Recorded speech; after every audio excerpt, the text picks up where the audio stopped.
माना कि बाली दोषी था, परंतु राम ने बाली वध छुपकर क्यों किया? क्यों नहीं आमने सामने छाती ठोक कर युद्ध किया? या क्या वे बाली के सामने आने से डरते थे? ये बात तो तय है कि अगर श्री कृष्ण ने इस तरह से बाली को मारा होता तो सवाल नहीं उठते। लेकिन श्री राम मर्यादा पुरुषोत्तम थे, इसीलिए बात उठती है। अगर हम इन सब को सामान्य प्राणी माने तो क्या समीकरण बनते हैं? आइए जानते हैं आज की वीडियो में। बाली एक वानर था।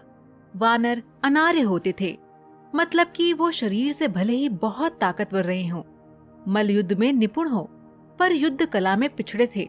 कोई भी वानर गदा, तलवार या धनुष बाण से नहीं लड़ता था। ये लोग मुक्के, चट्टान, नाखून से लड़ते थे। बाली में शारीरिक शक्ति भले ही बहुत रही हो, पर वो तीर का सामना कैसे करता? अगर द्वंद्व युद्ध होता तो राम एक तीर से बाली को फिर भी मार ही देते। ऐसा कोई नियम नहीं होता कि बाली धनुष की कला नहीं जानता तो उस पर तीर नहीं चलेगा। राम ने कितने जंगली राक्षसों को एक तीर से मारा जो कोई हथियार नहीं रखते थे। ये वरदान वाली बात कि सामने वाले की आधी शक्ति बाली में चली जाएगी आतर्कित लगती है। आधी शक्ति का क्या मतलब है? राम धनुर्धारी थे, तो क्या उनकी आधी विद्या बाली को मिल जाती, जिसने कभी हाथ में धनुष भी नहीं पकड़ा था? दरअसल ये एक रूपक रहा होगा, क्योंकि वानरों में बाली सबसे शक्तिशाली था।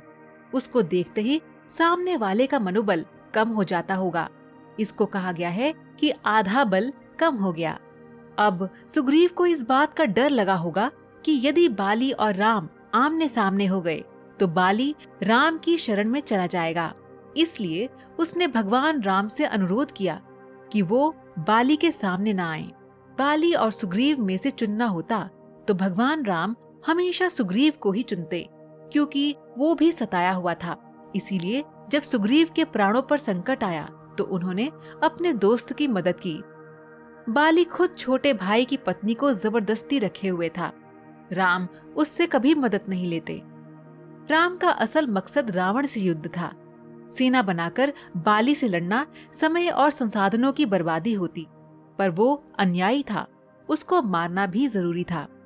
राम को बाली पर भरोसा भी नहीं होगा कि प्राण दान के बाद भी वो अच्छे से राज्य चलाएगा, अत्याचार अनाचार बंद करेगा।